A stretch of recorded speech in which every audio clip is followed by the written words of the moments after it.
Cette voie, c'est la RN15, la route nationale 15, qu'on a toujours appelée depuis avant les dépendances la route du poisson.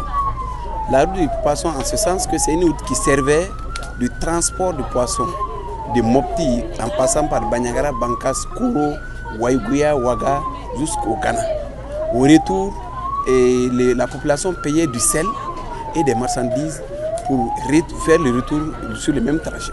C'est la raison pour laquelle c'était communément appelé route du poisson qui quitte Mopti, Bandiagara, Bankas, Koro, Waïgouya et jusqu'à Ouagadougou. Parce qu'aujourd'hui, avec cette route, c'est le désenglement total.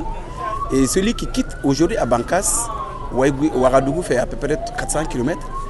On quitte ici à 14h, vers 21h, déjà on est à Ouagadougou.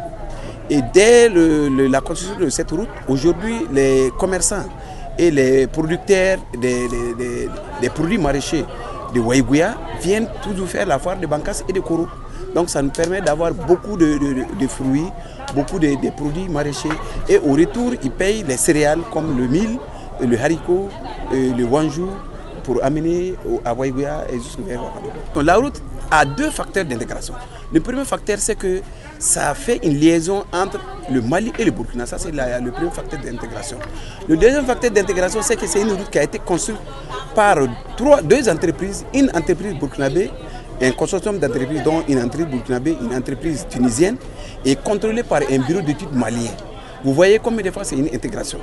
Une entreprise malienne, une entreprise tunisienne est contrôlée par un bureau d'études malien et la réalisation a été faite au niveau du Mali. Donc ça aussi c'est un facteur d'intégration.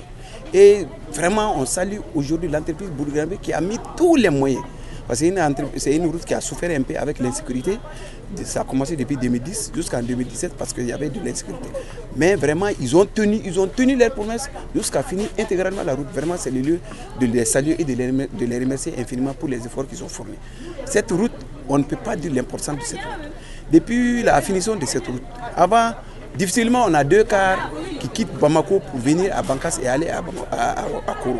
Mais aujourd'hui, par semaine, on a plus de 40 cars qui viennent à Bankas pour passer et aller à Koro et le même trajet, ils retournent pour aller à Bamako. Donc vraiment le problème de transport est devenu très fluide. Les marchandises, les personnes, la rapidité, le gain de temps et le gain d'argent. Vraiment cette route nous a permis d'avoir tout cela.